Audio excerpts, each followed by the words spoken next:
Good morning, YouTube. What's up, guys? AR-15 guy here for your morning briefing, your morning cup of reality.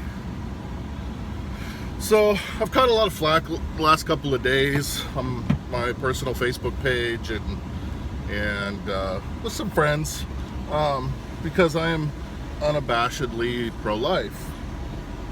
Now, I'm not a monster, and I don't necessarily think that abortion should be illegal. I think that abortions should be harder to be accessed. We had somewhere around 300,000 abortions done last year in the United States, and the statistics are 1 to maybe 2% of those were what I would consider legitimate reasons beyond just being somebody's birth control. And I personally believe that life starts at implantation. Now, that's kind of a weird stance for somebody who's pro-life to take, but there are a lot of contraceptions out there, IUD, the morning after pill, that are effective tools against reproduction, but they aren't effective until after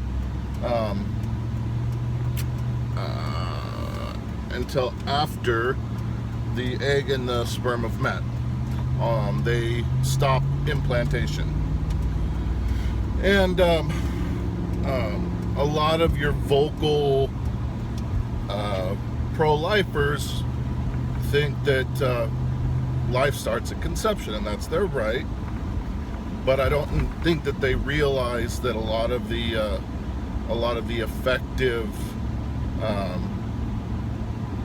birth control methods out there, or several effective birth control methods out there, let me rephrase that, are stop implantation. They're not effective. They don't stop fertilization. They just stop implantation, which is when it implants itself on the wall of the uterus. So because I'm that, I have no issues with embryonic stem cell research, because that's harvested before implantation and after conception. And I have no issues with the morning after pill or the IUD, things like that. Like I said, I don't believe that abortion should be flat out illegal. I believe that it needs to be a lot harder to get. I've known people in my life that have had abortions, and the ones that I've known, it was purely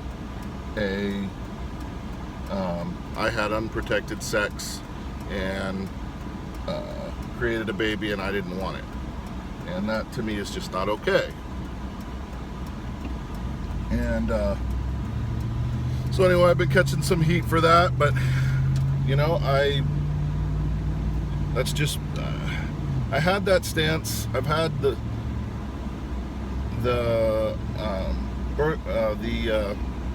abortion stance my whole life, but it wasn't until I had several kids that, you know what, it really is a conviction of mine. But anyway, I'd be curious as to what most of you think.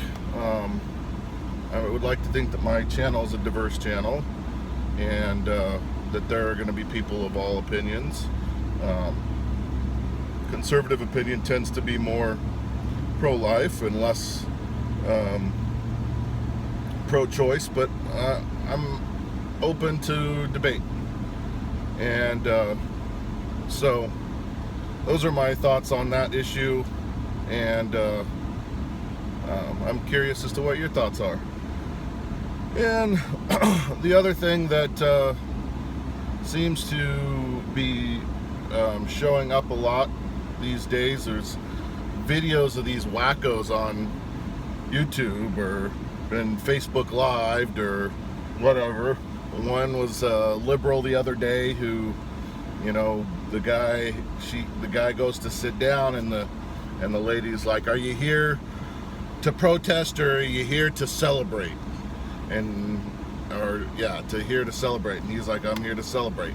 And she just like goes off on him on this airplane, and they ask her to leave and she doesn't want to, and finally the cops get called. So that one's floating around. And then there's another one floating around where this lady is in a store, it looks like a Target store, and all you can hear at the beginning of the video is this kind of screaming. You can't make out who's saying it or what's going on, but all of a sudden you hear, "Yeah, I voted for Trump." And then this lady is like walking through the store to the front of the store and is like confronting everybody who's recording this nonsense. And she just goes on this tirade, man, like, "I'm being discriminated against." And you can't, I didn't watch the whole video because it was just like, are you serious, lady? And so I don't, a lot of people are using this to prove one way or another. And the thing is you're going to have wacko birds on both sides of the aisle. They're going to be these, most of these people, I think, are uneducated and are party talking points. They just regurgitate everything that everybody else says. So they're the same exact person, just for the opposite party. And so I don't think that you can put those out there as typical. But that's just my opinion. You can let me know what you think down in the comments below. But yeah, they're hysterical. Like the one lady, she's just standing in the front of the store, just, "You discriminate against me." From what I could gather, from some of the descriptions and whatnot, is that she just didn't want to pay for her bags. And I guess in LA you have to pay for your bags, the plastic bags that you use, or something crazy like that. I don't know, but she's total cuckoo nest. So, yeah, that's what I think about those things. But on the gun side of things, we haven't seen anything come from the White House yet. I'm still following Oregon legislature to see kind of what happens here. Haven't seen a whole lot of movement. I've been reading the NRA-ILA stuff on it, and there's a gentleman that is a congressman, state congressman for the city of Kaiser here in Oregon, who's a conservative, and I follow his stuff and kind of keep an eye on what's going on. He posts on Facebook and stuff pretty regularly, and his name is Bill Post. So any of you guys that are in Oregon and wanting to keep up with what's going on, he's a good asset to have, especially when it comes to gun issues. He's very pro-Second Amendment. So anyway, guys, not a whole lot of movement on that front, and so we'll just kind of see from here. I'm hoping to film a video tonight, and we'll go from there. You guys have a great morning, great day. Like, subscribe, share, and thanks for watching.